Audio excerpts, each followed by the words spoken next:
Hello दोस्तों, कैसे हैं आप सब। ये कहानी पूरी सुनिएगा, आपको बहुत पसंद आएगी। मेरा नाम अंजलि है, उम्र है 32 साल की। लेकिन लोग कहते हैं कि मैं अभी भी वैसी ही लगती हूँ जैसे कोई ताज़ा ताज़ा फूली गुलाब की कली। वैसे तो मैं गांव की साधारण सी लड़की हूँ, लेकिन मेरी आंखों में वह चमक है जो किसी को भी अपनी तरफ खींच ले। दिखने में तो ऐसी लगती हूँ जैसे कोई अप्सरा धरती पर उतर आई हो। बाल लंबे काले जो हवा में उड़ते हुए किसी को भी सपनों की दुनिया में ले जाते हैं। और हाँ, मेरी कमर इतनी पतली है कि साड़ी पहनते ही वह लहराने लगती है, जैसे कोई पुरानी फिल्म की हीरोइन हो। लेकिन भाई, ये सब तो बस बाहर का दिखावा है। अंदर से मैं एक सीधी सादी बहू हूँ जो अपने ससुराल में अच्छे से रहती हूँ। मेरा विवाह हुआ था राजू से, जो शहर में नौकरी करता था। राजू अच्छा इंसान है, लेकिन घर पर ज्यादा समय नहीं दे पाता। बस जे आदर अपने काम में बिजी रहता है। एक पत्नी को जो चाहिए होता वो मेरा पति नहीं दे पा रहा।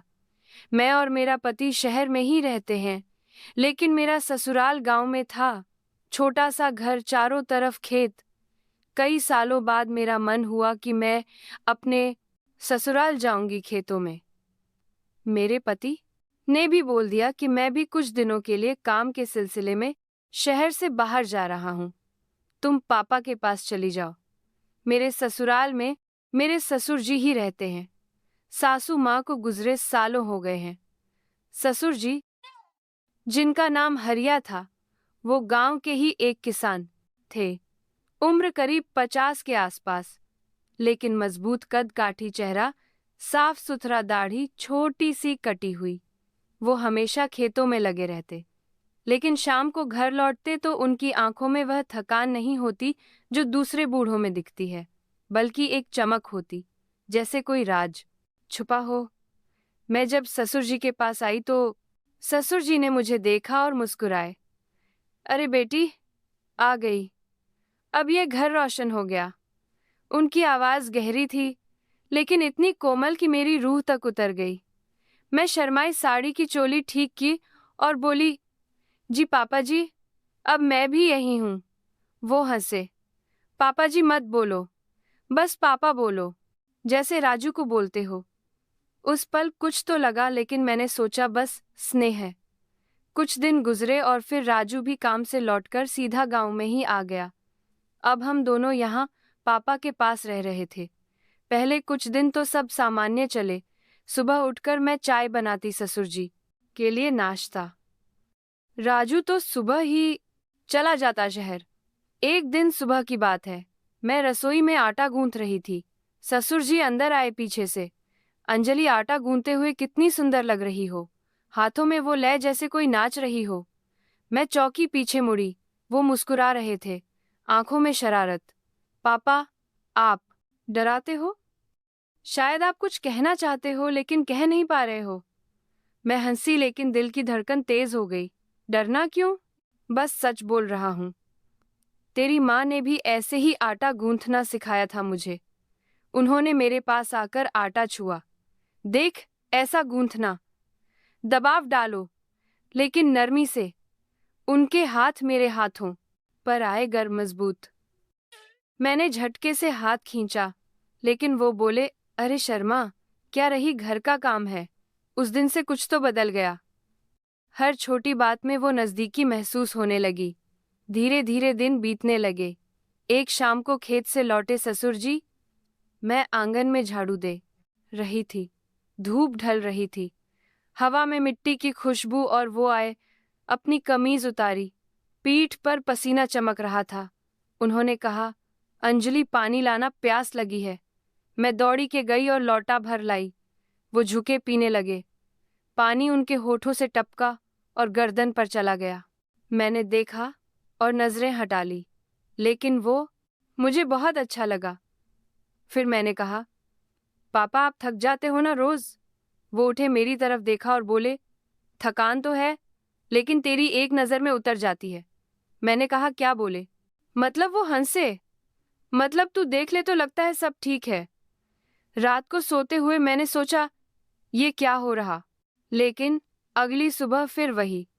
अब एक दिन की बात ले लो, जब मैंने पहली बार उनका कमरा साफ किया। राजू घर नहीं था, शहर चला गया था काम के सिलसिले में। ससुर जी खेत गए थे। मैंने सोचा कमरा साफ कर दूं।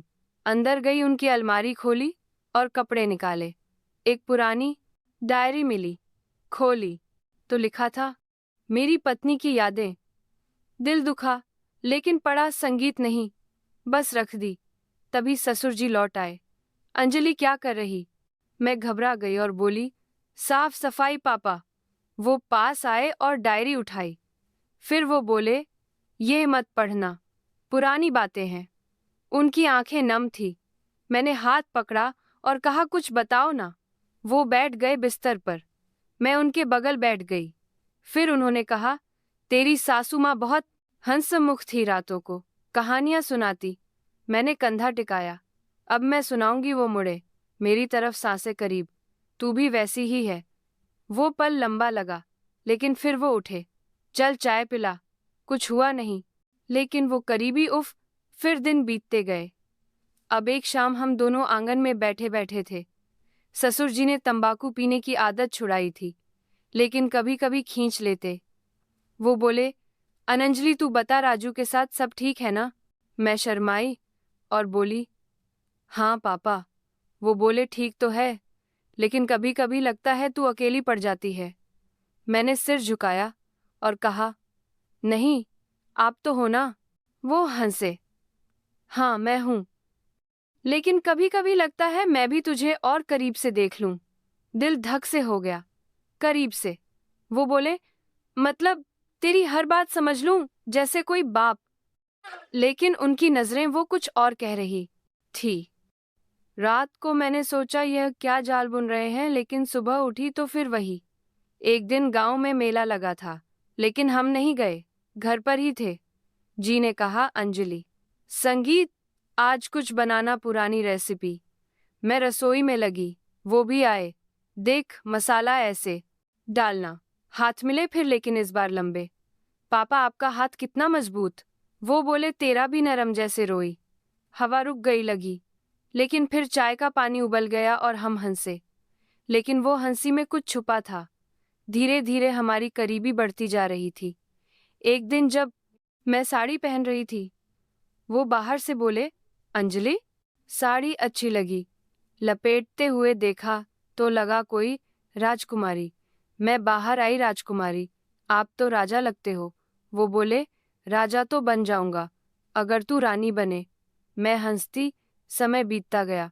राजू कभी आता, लेकिन जल्दी चला जाता। एक रात, आधी रात को मुझे प्यास लगी थी। मैं पानी पीने गई तो ससुर जी जाग रहे थे। नींद नहीं आ रही। मैं बोली, वो बोले, तू आई तो आ जाएगी। फिर हम आंगन में बैठ गए। चांदनी रात, पापा बताओ ना अपनी जिंदगी की कोई बात। वो बोले, एक बार तेरी सासू के साथ और शुरू हो गई पुरानी बात, लेकिन बीच में तू वैसी ही है। अगर वह होती तो शायद शायद क्या? वो रुके, मेरी आंखों में देखा। शायद यह रातें और लंबी होती। सांसें रुक गई, लेकिन फिर वो बोले, चल सो जा, कल खेत जाना है। एक दोपहर गर्मी बहुत थी। ससुर जी खेत से लौटे और नहाने गए। मैं लंच बना रही थी। वो नहा कर आए। गीले बाल, कमीज खुली। अंजलि तौलिया देना। मैंने दिया, लेकिन वो गिर गया। झुक कर उठाया तो उनका पैर छुआ। Oh sorry. वो बोले, कोई बात नहीं, तेरे हाथ तो जादू के हैं। छू लिया तो ठंडक आ गई। मैंने सिर झुकाया लंच खाते हुए। ये दाल अच्छी बनी, तेरी उंगलियों का कमाल है। हर कौर में वो नजरें टिका रहे थे। दोपहर को वो आराम करने गए, लेकिन बोले, अंजलि मालिश कर देना, कंधा दुख रहा। मैं घबरा गई। वो बोले, हाँ तेरे हाथ तो नरम हैं। मैंने हामी भरी और उनके कंधे पर हाथ रखा। उनकी मांसपेशियां बहुत मजबूत थीं। वो बोले, दबाओ जोर से। मैं दबाई। वो आह भरी। आह अंजलि, कितना अच्छा लग रहा है। तू तो जादूगरनी है। मेरी सांसें तेज हो गई, लेकिन बस मालिश ही की, कुछ और नहीं। लेकिन वो स्पर्श उफ रुक ही नहीं रहा था। मन भटकता जा रहा था। दिन ऐसे ही बीतते रहे, कभी रसोई में, कभी आंगन में, कभी रात की बातों में। एक दिन ससुर जी ने कहा, अंजलि, तू गाती है ना, गा ना कुछ। मैंने गाया पुराना भजन। वो सुनते रहे, आंखें बंद। तेरी आवाज में जहर है, सुनकर मन भर जाता। जहर, हाँ, मीठा जहर जो लत लगा दे। फिर वो चुप। रात को सोया तो सपना आया उनका, लेकिन सुबह उठी तो शर्म से लाल। एक दिन गांव में एक छोटा सा उत्सव था। ससुर जी ने कहा, रंगोली बनाऊं। मैंने बनाई, वो देखने आए। वाह, कितनी सुंदर है, तेरी उंगलियां तो चमत्कार करती हैं। झुककर देखा उनका हाथ मेरी पीठ पर। यह लाइन सीधी कर, स्पर्श लंबा। लेकिन फिर हंसे। उत्सव में भजन गाए, लेकिन बीच में वो फुसफुसाए, तुम मेरी होगी अंजलि। दिल बैठ गया। लेकिन उत्सव खत्म। सब सामान्य समय लगातार चल रहा था। एक सुबह मैं कपड़े धो रही थी। ससुर जी पास आए, मदद करूं। हाँ पापा साथ धोए। पानी के छींटे से कपड़े गीले हो गए। मेरी साड़ी भी। पापा जी बोले, अरे गीली हो गई। और वह तौलिया लाए, मेरी कमर पर रखा, सुखा लो। करीब बहुत सांसें मिली, लेकिन फिर बोले, चल नाश्ता कर। सस्पेंस बढ़ता जा रहा था, हर दिन कुछ नया। जैसे एक दिन जब मैं बाल संवार रही थी, वो आए। बाल अच्छे हैं, छू लूं, छुए सिल्क जैसे, मन डोल गया। लेकिन दोस्तों, यह सब चलता रहा, लेकिन कुछ हुआ नहीं। बस वो बातें, वो स्पर्श, वो नजरें, थोड़ा डर, थोड़ा रोमांच। राजू को पता चला तो हंसे, पापा, पापा तो ऐसे ही हैं। लेकिन मन में शक। फिर एक दिन सब बदल गया। ससुर जी का पुराना दोस्त शहर से मिलने आया। बातों में पता चला ससुर जी को कैंसर था, छुपा रखा था। वो सब, वो करीबी, वो बातें, बस इसलिए कि मुझे अकेला ना छोड़े। वो जानते थे राजू व्यस्त है। अंजलि, तू मेरी बेटी है, तुझे मजबूत बनाना था। आंसू आ गए। वो बोले, मैं चला जाऊंगा, लेकिन तू संभाल लेना। अंत में अस्पताल में उन्होंने हाथ पकड़ा। धन्यवाद मेरी रानी, तूने मुझे नई जिंदगी दी। वो चले गए, लेकिन उनकी डायरी पढ़ी तो लिखा था, अंजलि ने मुझे सिखाया जिंदगी में स्पर्श का मतलब स्नेह है ना, कि कुछ और। अब थोड़ा पीछे चलो। वो दिन जब पत्र आया, उससे पहले की रात हम दोनों बैठे थे। ससुर जी बोले, अंजलि, अगर मैं ना रहूं तो क्या करेगी? मैं चौकी, संगीत, क्या बात कर रहे हो? वो मुस्कुराए, बस सोच, तू मजबूत है। रात भर सोई नहीं। सुबह पत्र आया। डॉक्टर ने बताया आखिरी स्टेज। राजू आया, सब रोए, लेकिन ससुर जी हंसे। अंजलि, तूने जो भी किया वो मेरी दवा था। अस्पताल के उन दिनों में मैं उनके पास बैठी रहती, हाथ पकड़ती, बातें करती। पापा, आप ठीक हो जाओगे? वो बोले, ठीक तो हूं तेरे साथ। गांव वालों ने कहा, हरिया की बहू ने जान बचाई, लेकिन बच ना सकी अंतिम सांस में। तू मेरी बेटी, मेरी दोस्त, मेरी सब कुछ।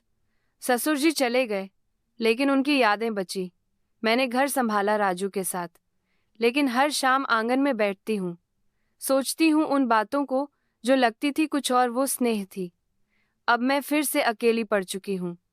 मेरा पति शहर चला जाता है। एक मेरे ससुर जी थे, लेकिन वह भी चले गए। घर में अकेली पड़ी रहती हूँ।